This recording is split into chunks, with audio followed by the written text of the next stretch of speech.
So you know that this thing is very rampant in our society. Like people making this kind of decisions is so. And I think we Christians, we do that a lot. We try to give our responsibility to God. You know those understand? people that will project into your future and want to tame you from early on. Those are if you still have this mindset that there's just one person in the world that God created for you, that if you miss that one person in this life, you will never get married again. Let me just clear the air. That is.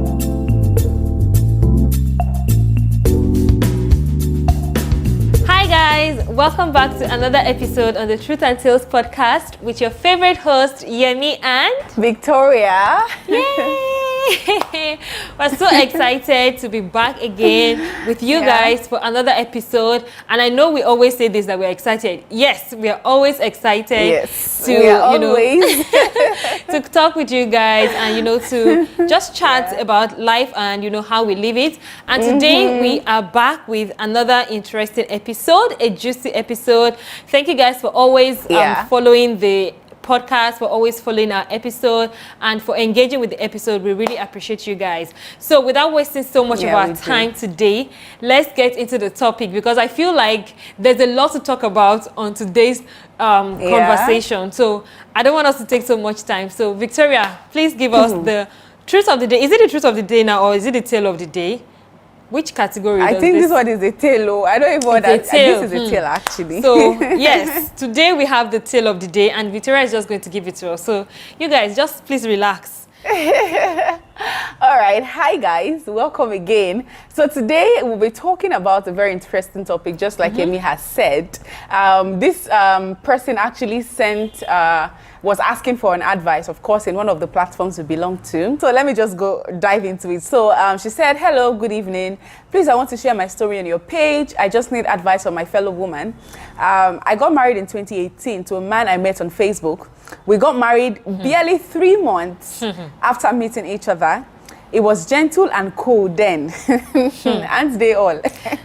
Tell me. At first, I was scared because I was only 21 years old and in my 3rd year in school. So I took his name to my pastor. The pastor said I should go, that he is my destined husband. I agreed and married him, though I still had fear in my heart. We got married traditionally. Everything went smoothly. He told me he was 35 when we met. I only enjoyed my marriage for 2 months before I started experiencing war. There are eight siblings, and they stay together in one area and do business in the same place. The major problem was a sister. She would leave her husband's house to come and cook in my house every day. I complained to my husband, but he said nothing. I never reacted because I don't want problems, but I started giving the sister a little attitude. I would just greet her and go inside the room till she leaves. She would stay until 10 p.m. and my husband would escort her home. I was not feeling the marriage at all. She knew I was not okay with the daily cooking because she took over my home and I was feeling like I am nothing. She also took over his brother's attention while all this was happening. I am pregnant. I got pregnant the same month we got married. Hey, God. We traveled for Xmas and the same sister turned everyone against me, including her mother. They were calling me lazy because I refused to join her in the kitchen when she comes to my house to cook. My only request was for her to let me take over my kitchen. Everyone was mocking me and making jest of me. Surprisingly, my husband joined them. We were supposed to do our white wedding the next Easter, but his mother told him to cancel it. He did. The plenty story in this thing, like, it's just annoying me, honestly. Honestly. The main problem started. He started neglecting me when my pregnancy got to 7 months. I requested to make my hair, but I received the greatest beating of my life. The beating started from there, and then he beat me every day. He beat me at every slightest provocation. I complained to my parents, but they told me to stay, in short, and pray and remain humble and submissive, that things will change. I prayed, did all manner of things to make my home work, but things keep getting worse. I put to bed thinking things would get better, but to no avail. I kept praying I joined sex class. I joined sex classes. I am a good cook. I did everything to win his heart. More, but things got even worse.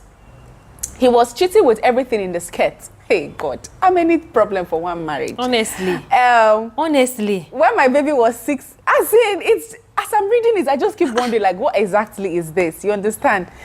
When my baby was 6 months old, I got pregnant again. Though I never knew till the pregnancy was 4 months. I saw hell during that pregnancy. I received beatings on a daily basis. My parent warned me never to bring shame to them. Hey, God, these parents, I feel like slapping them wherever they are right now, honestly. Honestly. My parent warned me never to bring shame to them, that I should try to make my marriage work. I kept on trying, but things were getting worse. He doesn't care for me. I carry my head looking tattered. He cares for the kids. He cares for the kids well, but I am neglected. I lost my dad this year. I received beating instead of consoling. The one that happened last was because I refused taking care of his sister's son. Okay. This sister she's becoming very suspicious to me, honestly. Okay. Because I refused to take care of his sister's son. That's why he beat me up well.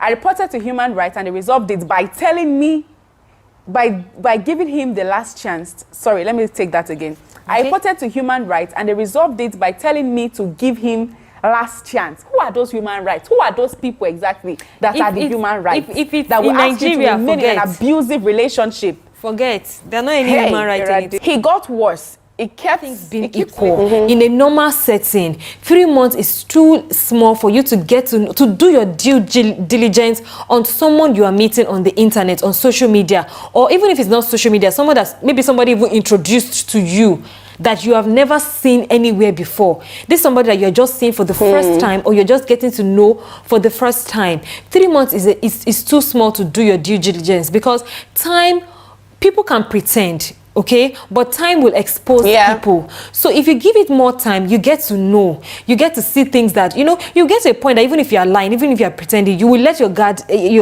guard down, and then the other person can see who you are. You know who you truly are. Is wise. Look at the person I gave you the example now. She has even got to that point where she has understood and she's like, God, your time, your way and everything, and you surrender to him and things happen. But there are some people that they feel like, oh, I'm 30, the time is clocking, my biological time has finished, and one man will just enter your DM and you just feel like, oh, this is him, you know, and you just get married to him without getting to know him, because you are driven by desperation. I'm almost certain that this man probably has an ex-wife. Maybe that lady, honestly, I don't know. But anyway, you go on. Before me, I'll start to talk now because I'm getting angry.